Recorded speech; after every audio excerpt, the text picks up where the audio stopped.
Greetings, good people. I hope you're all well today. And as we progress yet again with this piece, our good old Howick Falls. Yes, let me at it then. Let me at it. I have work to do, significant work to do actually, and so let me get to it. Right, so this whole area here, just to be clear, is the cliff face in shadow. So the same details that I'm going to be working on here when it comes to my line work will apply here. It's just that this is somewhat darker and in cooler shade. But it needs to be still darker yet. You'll still be able to see the detail.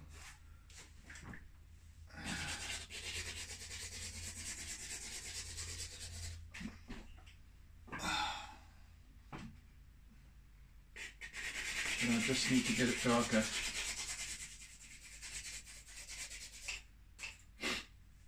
Of course, without it becoming a solid charcoal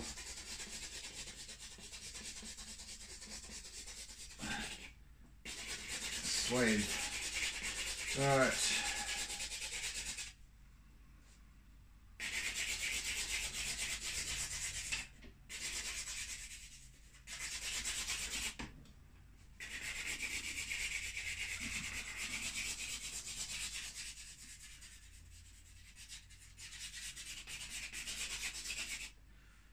As you might know by now, or maybe perhaps you don't, is that when I work on these artworks for an hour each weekday morning, or however long it takes, however many days of the week it takes to complete the piece. But outside of that hour, I don't work on these artworks. So that when I switch the camera on, when I sit down, it's the first time I'm getting back into this piece again, and each day, and acclimatizing myself, etc. Well, I might pop in and have a little gander during the day, but by and large, well, I certainly don't do any work on it. Put it that way. The only time I allocate for working on these pieces is during these sessions.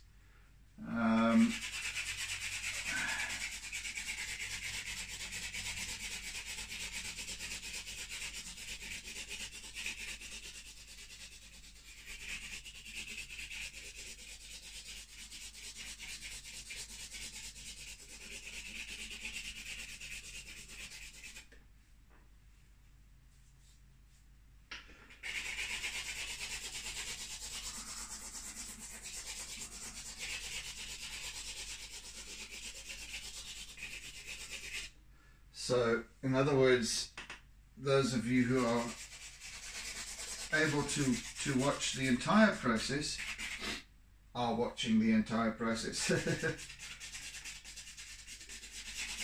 So, in other words, if it takes me 4 sessions or 5 sessions, it's taking me 4 or 5 hours.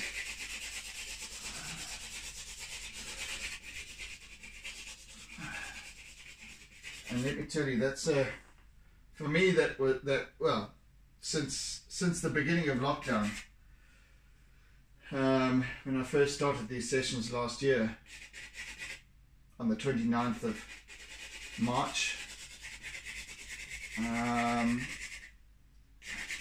surprised the hell out of myself, because I never realized that I could work so consistently when I set a segment each day. For a piece like this, I would normally and ah over it and have coffee breaks, tea breaks, loo breaks, just peanut butter sandwich breaks, whatever it might be. And I take in my mind upwards of a week, so where it actually isn't. So if I work consistently, for an hour a session, in fact I think I'll work quicker as a result as well. So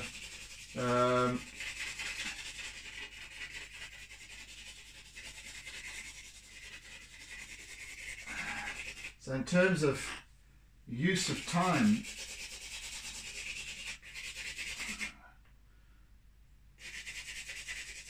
I've been far more productive.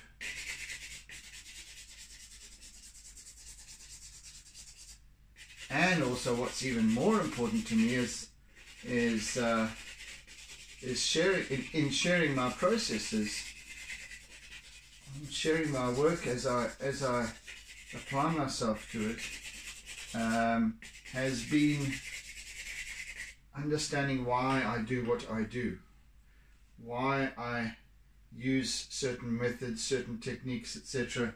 How I observe, why I observe in a certain way, what my thinking is, and it's very, very important for me. Again, this is why I've said from early on, is that these sessions are essentially my incubator, where I get to work with me.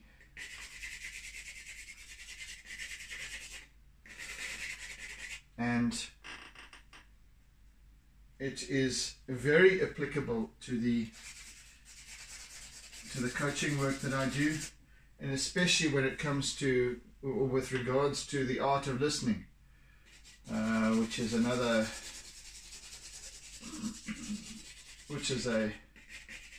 another discipline that I practice.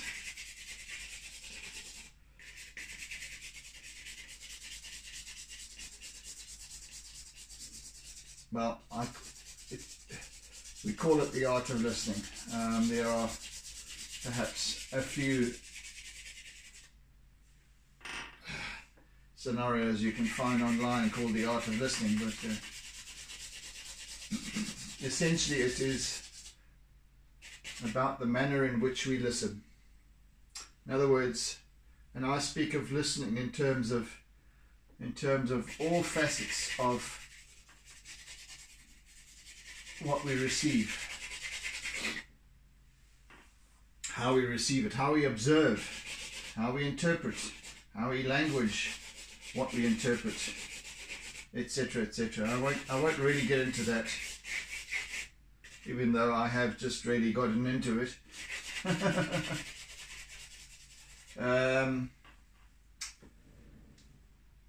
It forms a very, very integral part of why I do all this, why I share my work, and it's become a profound teacher for me.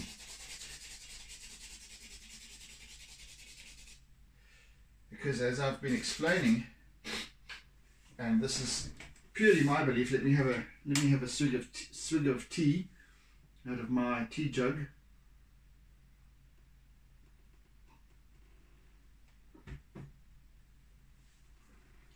As I've been explaining along the way,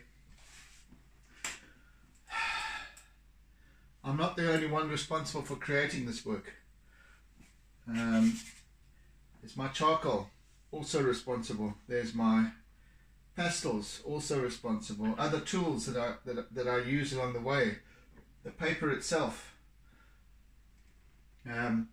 all have a role in rendering this artwork, in bringing it to fruition.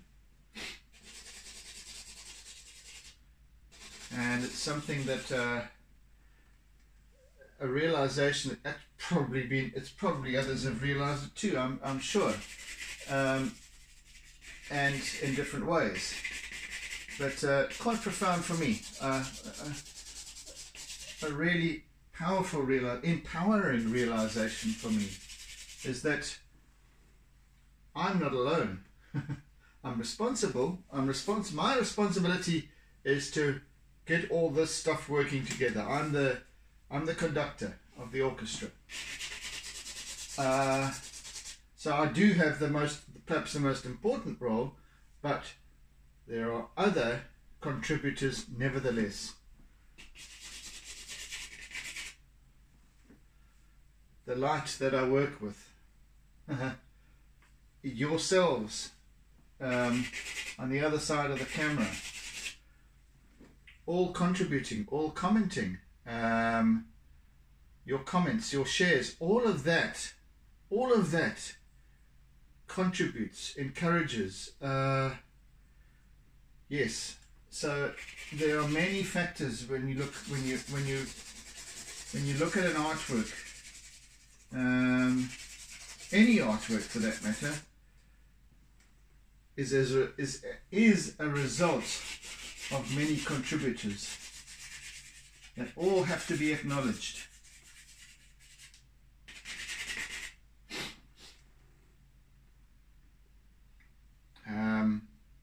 You are as much one with this artwork as I am, as the charcoal stick is, as the pastels are, as the paper is, or the canvas, or whatever it might be.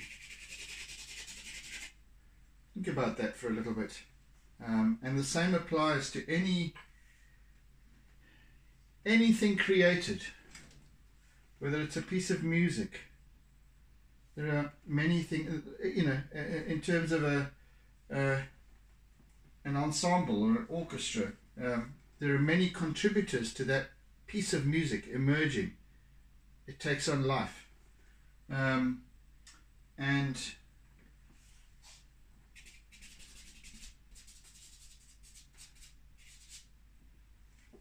a meal in a restaurant, a meal at home. There are many contributors besides whoever cooks the meal or prepares the meal. If you think about it, you're a wonderful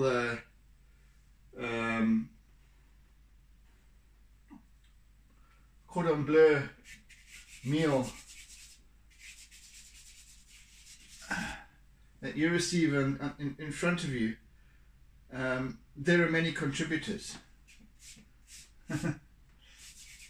So we always need to remember that whenever we are creating anything that we are creating in so many different forms, that we're not. Now, our ego tends to tell us that we are so very important and that we can do it alone. But we're simply role players at the end of the day.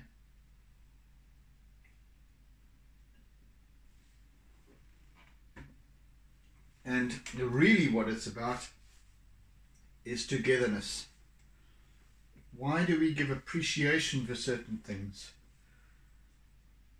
I need to give appreciation for the tools that I use, because without them I wouldn't have an artwork, would I? Interesting to consider these things. I can't stress that enough. It's all of us. Doesn't matter what we do, who we are, why we are.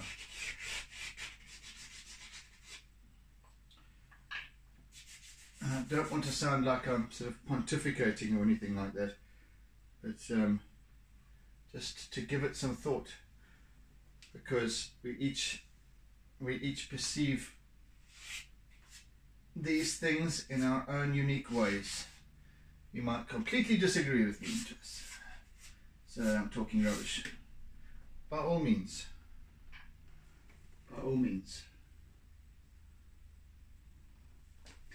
Challenge it. Challenge what I have said, but don't challenge me, because what I'm sharing is my belief. Challenge your belief and why you believe it. Because when we challenge other people's beliefs, that's when strife comes into play. That's when disagreements arise. And so on, and so on, and so on. Wars, religious disparity. It goes on and goes on ridiculously. The world is full of it. So before we cast doubt on another, before we tell somebody else that they are wrong and we are right, we need to know. We need to know all that there is to know. Yeah, we do. And I'm searching for a while I'm getting deeper and deeper into this conversation, I am not finding what I need. So I'm just adding a few very subtly. You'll see that there's this sort of almost a kaleidoscope of color in this dark shadow area, which is absolutely intentional.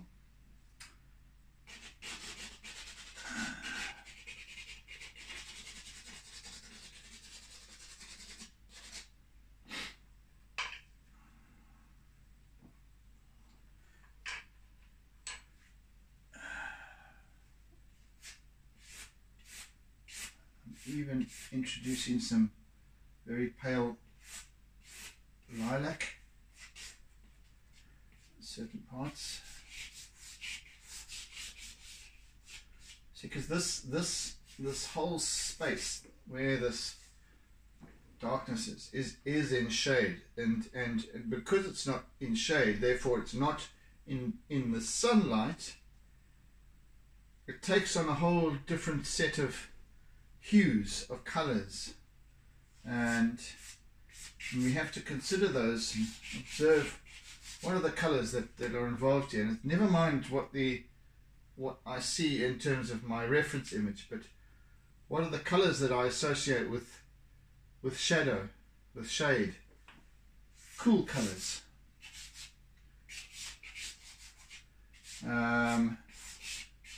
blues, greens. But then also we have, as I mentioned, we have reflected color perhaps off the body of water at the base of the falls, and therefore we got some warmer colors also creeping in. Less so as we reach the top in terms of the cool colors. Well, sorry, less so of the warm colors, but as we reach the top, more cool colors, because we're further away from the light source.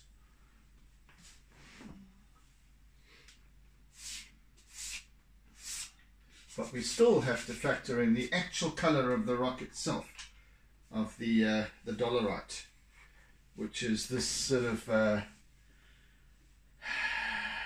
wheaty yellow, pale wheaty yellow. And that's why I'm using this kind of yellow within the shadow areas as well.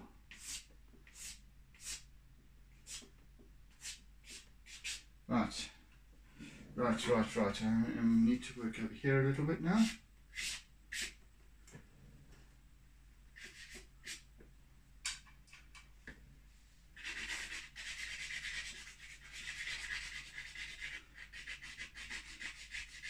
So I say things as and when they crop up, when I feel a need to make mention of something. So don't mind me.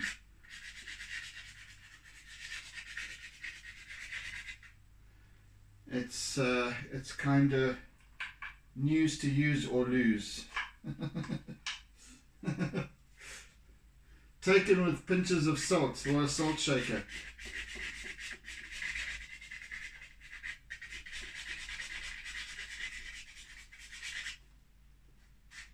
See, all I can do is to offer a perspective. Nothing more. Nothing more. The rest is up to the listener, to the observer. That's not my responsibility.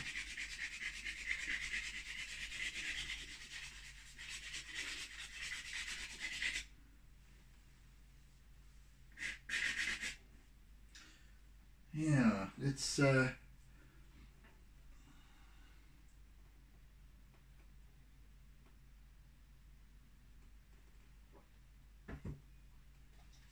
I've got these two sets of pastels from different manufacturers, and they both have the same number of colors, and yet they are completely different tonal value in the range of colors. It's incredible. One or two colors are similar, but by and large they are different. There are each and every one is different. And they color they cover pretty much the same range of colors, spectrum of colors, but they are very different in their, I suppose, hue. No, not hue. In their what's the word?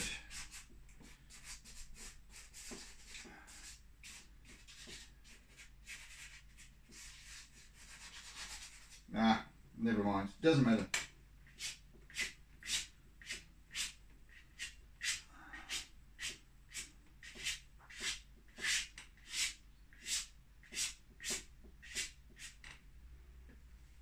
It is kind of hue. It is hue, actually.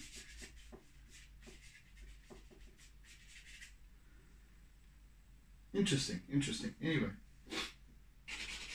but they work quite well for me because I get to get a broader, or more diverse spectrum.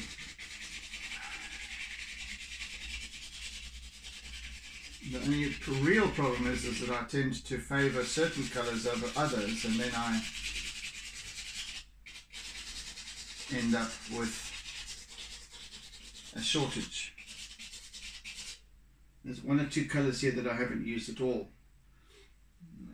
Anyway, and then you can't replace, in many instances, you can't replace loose colours. Well, except for a few.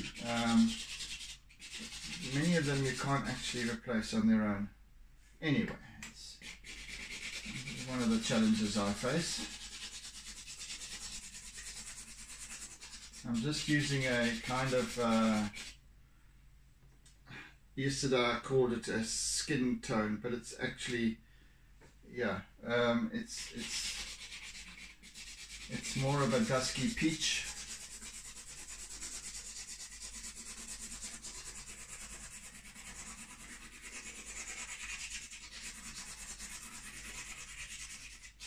And it's quite subtle.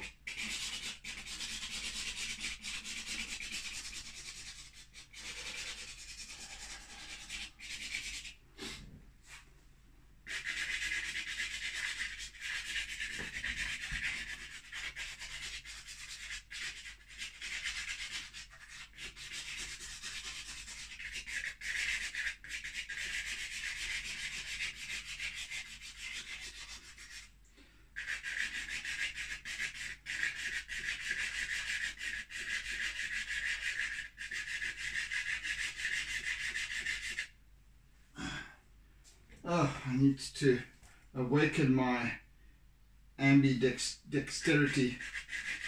It's difficult working on the left with the right arm. unless I'm blocking the camera out entirely and I'm working this way. So anyway, here's what it is. People, I am now going to start working with a little bit of line. So black Conte in hand, and away we go.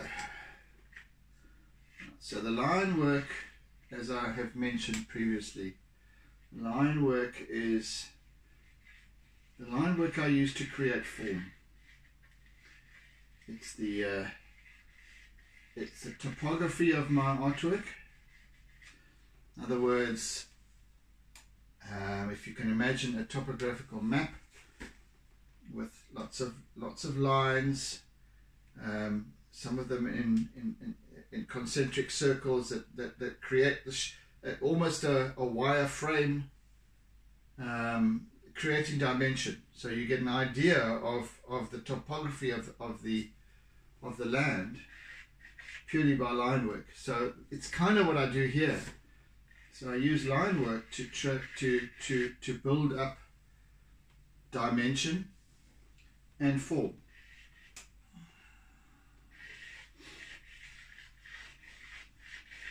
And it just pulls the entire piece together.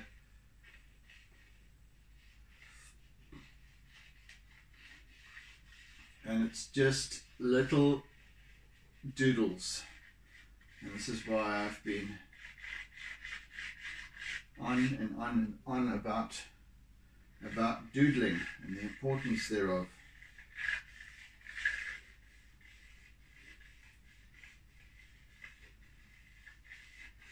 Even though it's fairly mindless, I'm not really concentrating and focusing that heavily. I'm just going wherever my,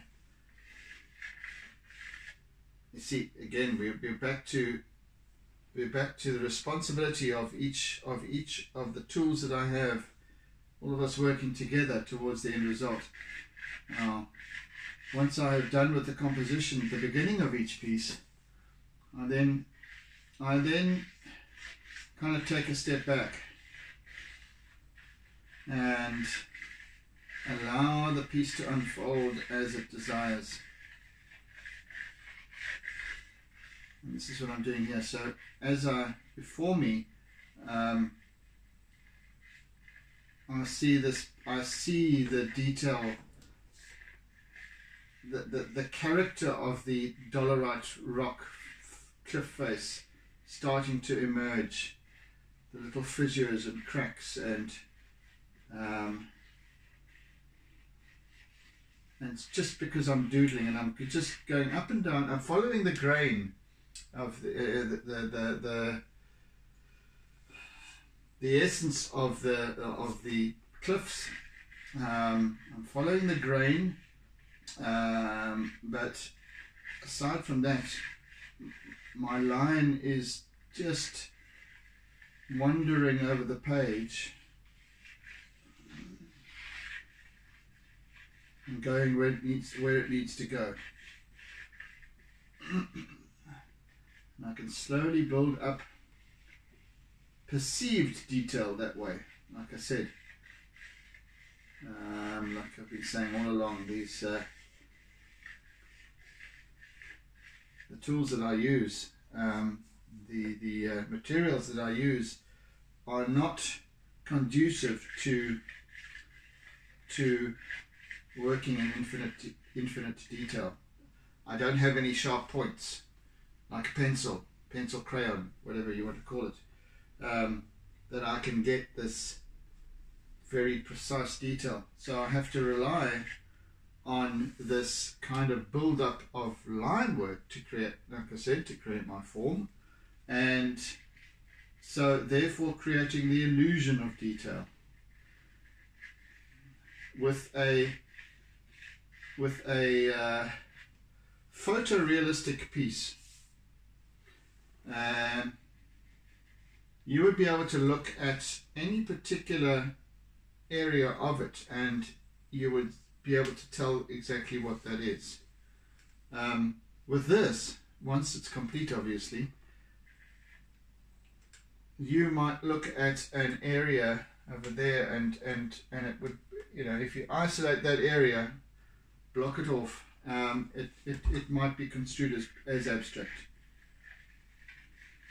But because of the line work, once again, it creates the illusion of detail. It creates the illusion of reality, if you want to.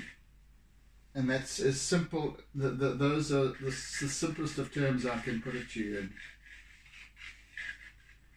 Which fascinates the hell out of me, really, to be honest. Really, really does. You see, I'm working really at the cold face. I'm working, 30 centimeters to 50 centimeters away from the actual artwork. You behind on the other side, are viewing it from much further away, as if you're standing back and observing the artwork as it should be observed. You're seeing the detail emerge.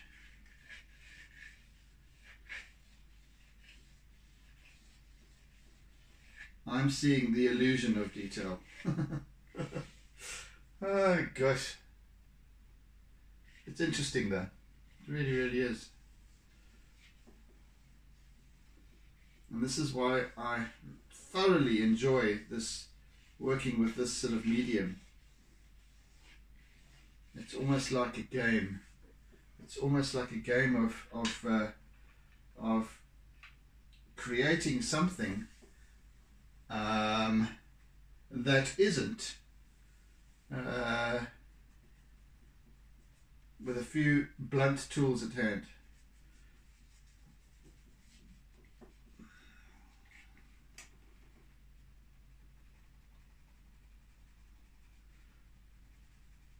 Such fun. It's always a challenge, and we, I think we can perceive challenges in different ways. We can perceive challenges as problems, or we can perceive challenges as opportunities to grow, to learn, and then that's how I choose to do so. I think, quite frankly, a life without challenges would be as boring as hell. No stimulation, just everything going right all the time.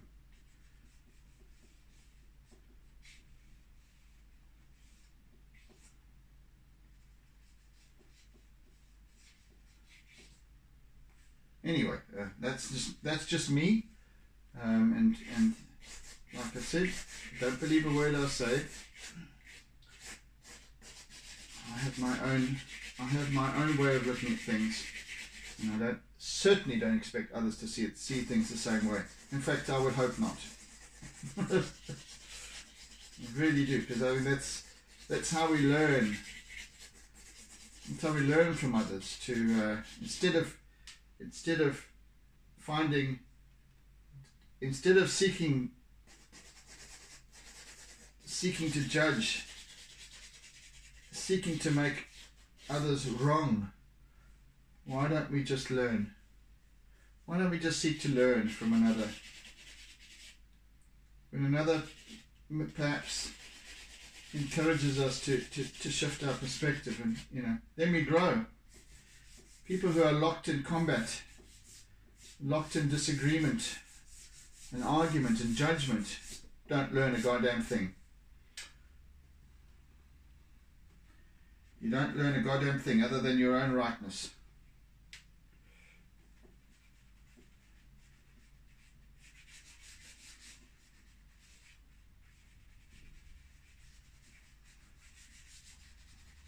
This is why I cannot comprehend the point of war. I realize it exists, and I realize that it will exist for many, many, many, many, many years to come. Maybe, maybe not. I don't know. As more people begin to observe, as more people become responsible for the lives that they live, and rather than handing over responsibility to others and to their circumstances, perhaps that will start to emerge. As we start to question our beliefs. Why do I believe a certain way? Why do I follow this or that theory or manner of thinking?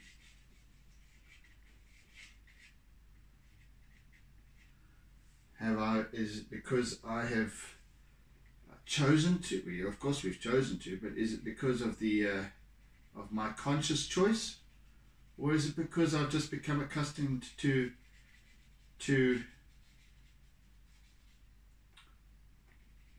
what I've been conditioned to believe, or taught to believe, or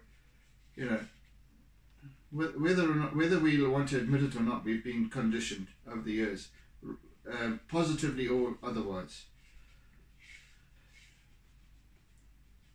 We're creatures of habit. We act and react in accordance with our habits. Alright guys, I think I shall ditch the sermon for today. Enough of that. Anyway, food for thought. Use it or lose it.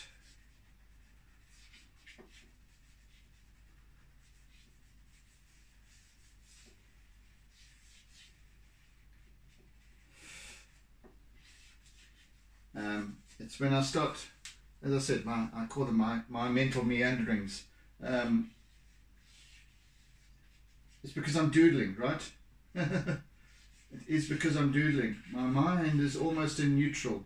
I'm just allowing this piece to start coming together. I picked up the white pastel because I was working with yellow over there or something. And I suddenly went, oh, okay, well, the actual water now needs to be given some attention, and I'll probably shift that shortly once again. You see, I've explained this before, and I'll perhaps explain this again for people who are new subscribers to my YouTube, and please invite more. But anywho, so I have a theory about doodle.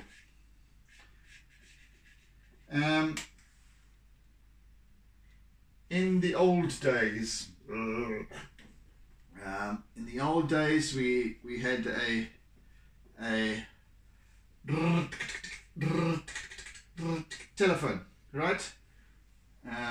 Good old analog telephone that we had to physically determine the numbers. We had to wind them in.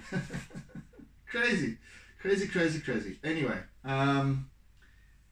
and so we had this fixed line telephone, usually on a telephone table,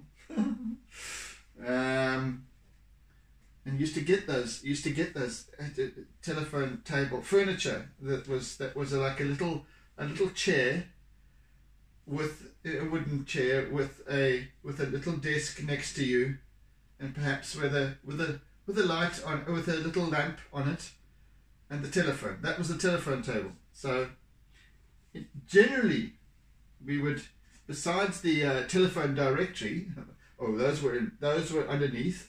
The big telephone directories were underneath. Remember those things? Those great big tomes. Fascinating. Wow.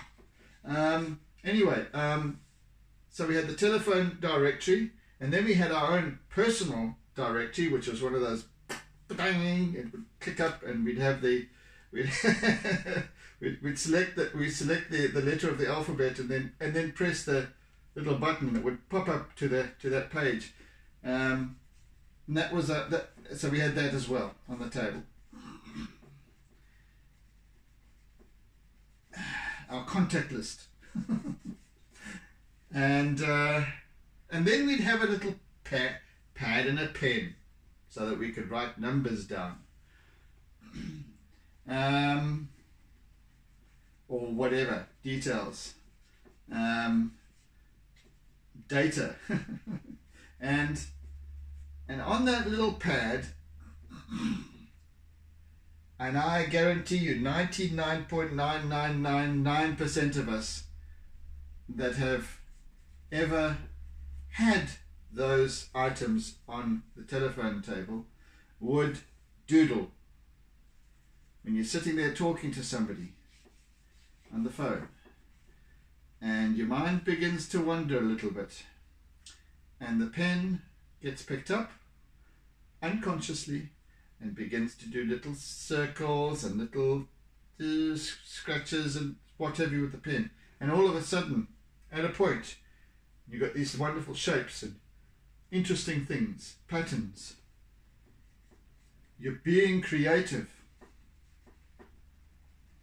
That is doodling, and it is very, very creative. You know, it's more. In fact, I believe it's more creative because you're letting go. It's more creative than actually going, right, I'm picking up a pencil, I'm going to now start drawing, and I'm going to start copying that, whatever it is, that box of matches or whatever it might be that I see. Doodling is the art of what is in the unconscious, the subconscious mind. That starts to intrigue me very, very, very much, because that means the artwork, and it is an artwork. Those little rubbish looking little doodles that we have is art. It's art, and it's a real art, because it's the art of the mind. No, it's the art of the being.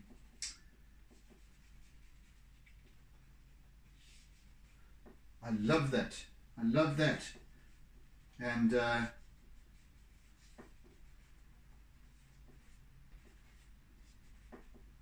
you know, when we dream, it's kind of the result of daydreams, and therefore I cannot stress enough the importance of dreaming, of daydreaming, of idle time.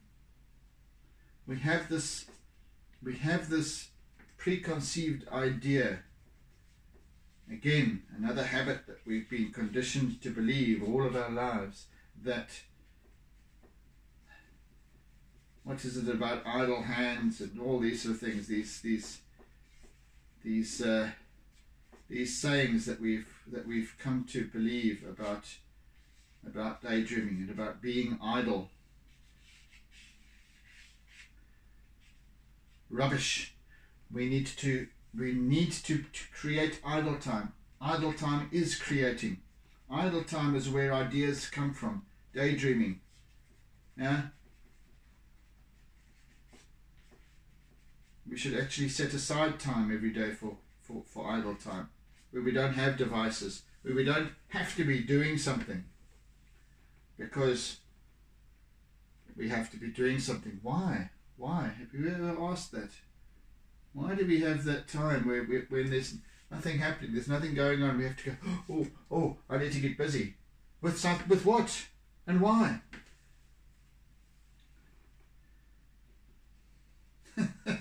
It's insane. Man, what creatures of habit we are. And we don't want to shift that thinking. And because we don't want to shift the thinking, and because we're afraid to shift the thinking, now anybody who thinks differently is wrong.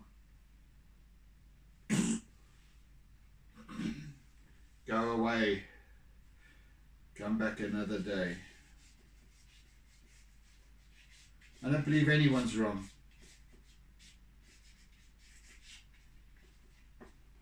About anything. Oh, see where my doodling. See, I say I'm going to stop this. But carry on. Anyway, but it's important. It is important. So I've just doodled my way through this getting this waterfall going. I've still got a lot more to do there. But yeah, it's come together while I've been talking. And as a male, and maybe this sounds sexist, but as a male, I can't, maybe I should just speak for myself, but I can't multitask in that respect.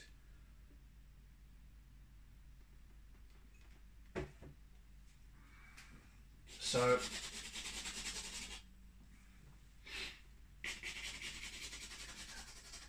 yeah, these are the subjects and these are the processes and thinking that comes up while I'm busy working on my doodles.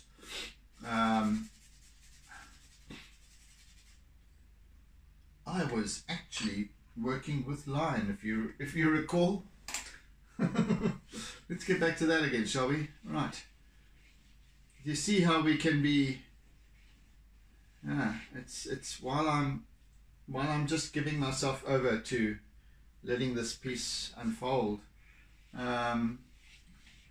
Yeah, something else crops up, and I pick up I just picked up that white pastel unconsciously and continued to work with that for a while. And when I was working with line, and here we're back again, working with line again.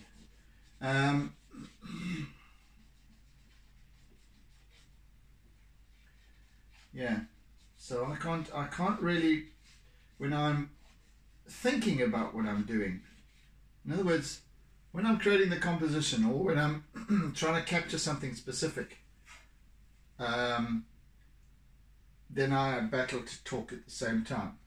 I need to focus on that one thing. But when I'm not, when I'm disengaged, not disengaged, it's a wrong term, but when I'm letting go of control, of controlling, having to control the process, that's when I can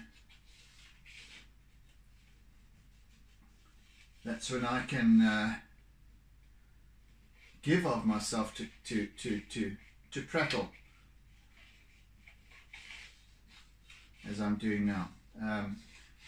Once again, I'm just allowing the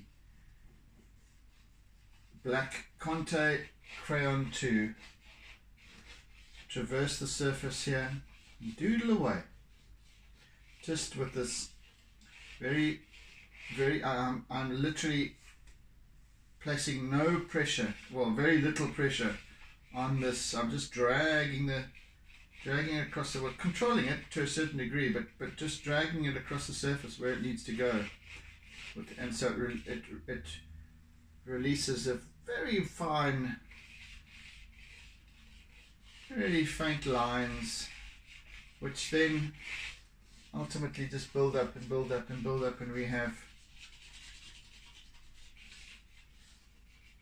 that illusion of detail that I was referring to earlier on.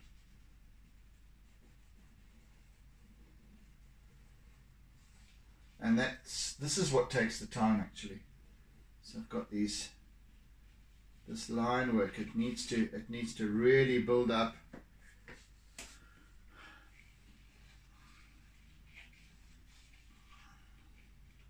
So with line, one can also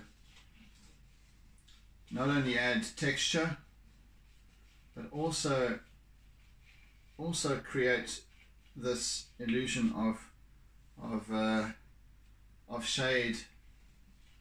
And I mean, already this little spot over here I'm working with has changed it's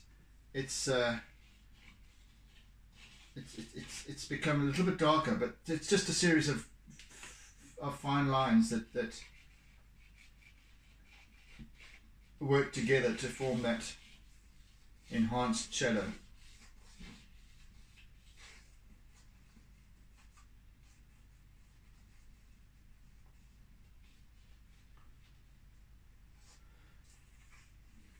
So these sessions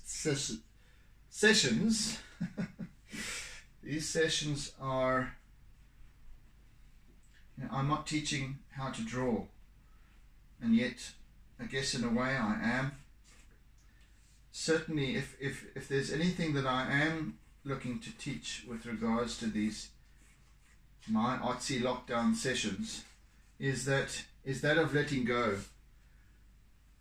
is that of understanding one's role as the artist in whatever it is that we create.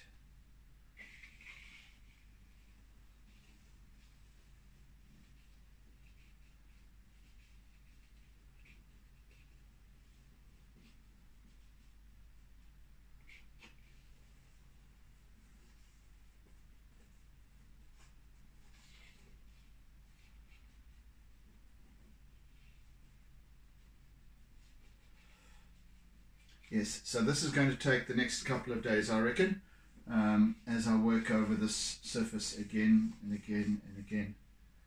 I've got a little over 5 minutes left, 7 minutes or so today. So tomorrow will be further occupied by the same line work.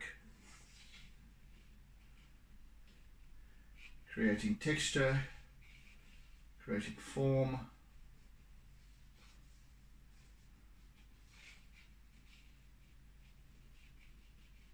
and perhaps more mental meanderings as well. You never know. You would never know. Right.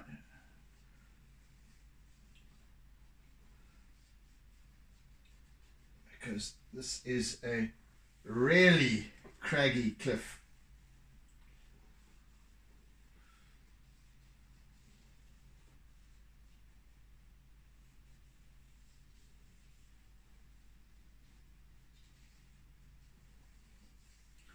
And as you'll see, I'm working within and without the shadow area in the same way, because as I said, the line work is what I'm creating form with. The shade area is merely casting itself over like a veil over this part of the cliff face. It isn't actually projected light, it's non-light. This is projected light. So the same, if you want to think of it this way, so this is still the same cliff face, whether it's this side or that side. Therefore its form is the same. It still has the same cracks and what have you detail in light as in shade. Maybe I'm complicating the story far too much even for myself at this point.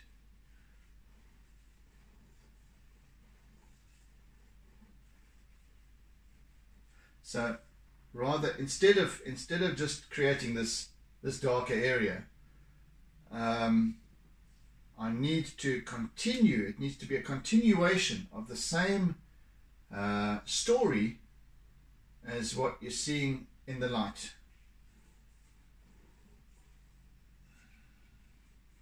Otherwise it just looks like a big blob of something.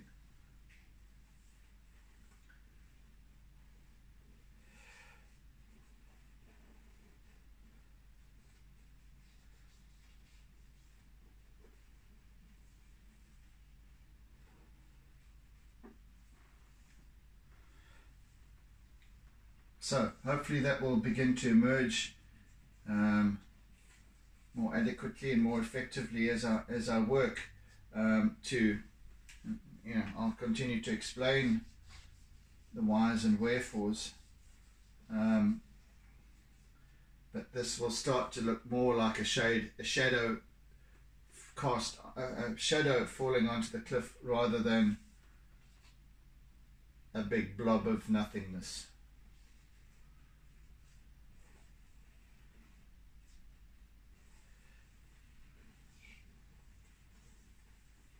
But this is the stuff that takes time.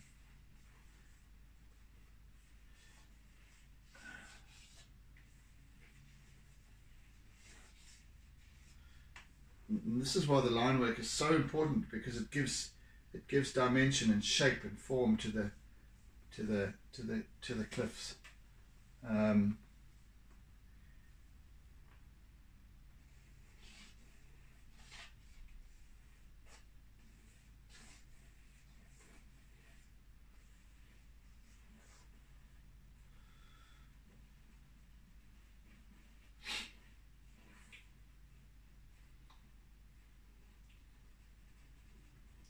By the way, I don't always have to be. Sometimes when I am quiet, it's not because I'm concentrating on what I'm doing. It's because I'm lost in thought. So there's that as well. When I am just doodling away here.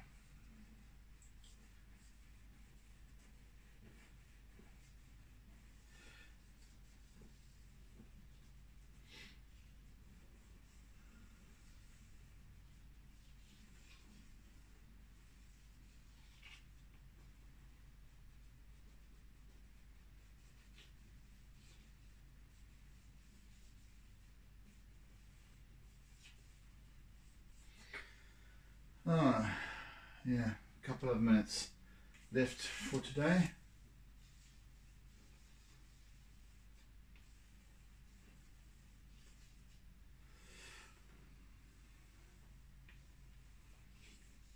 And up here we've got Leonard Cohen's face. Whether or not it'll turn out that way, I don't know. We shall see.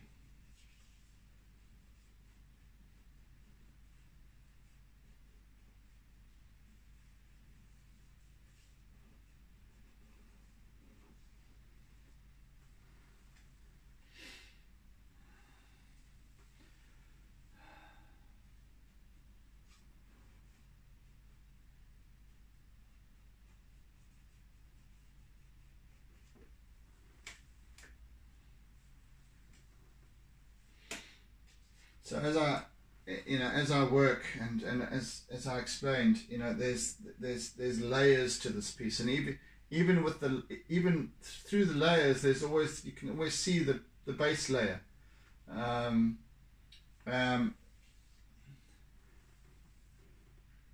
So yeah,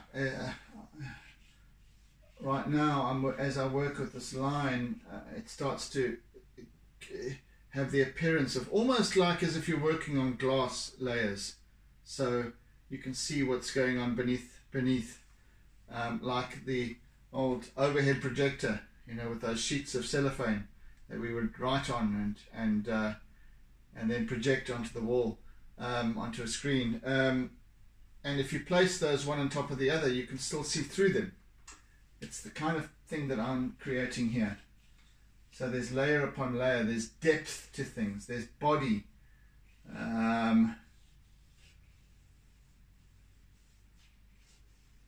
Yeah, anyway, okay, down tools for now. We've made some decent progress today once again, starting with our line work, etc. And that will take us through to completion. A little bit of acrylic towards the end, but yes, by and large, it's getting there. It's getting there quite nicely. Quite nicely.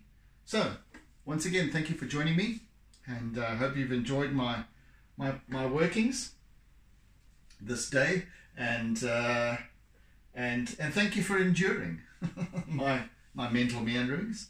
And yes, so have a fantastic day further, whatever time of day you're at, and do tune in again on the morrow, and I always appreciate a share if you can. Much appreciated. Thank you for engaging with me as well. I really enjoy the commentary, and the encouragement, of course, as well, and your observations, even more importantly. Thank you. So yes, have a good one, folks. Be good, take care, and see you again soon. Oodles and hoodles of toodles. Bye. Doodle doodle. Don't forget to doodle.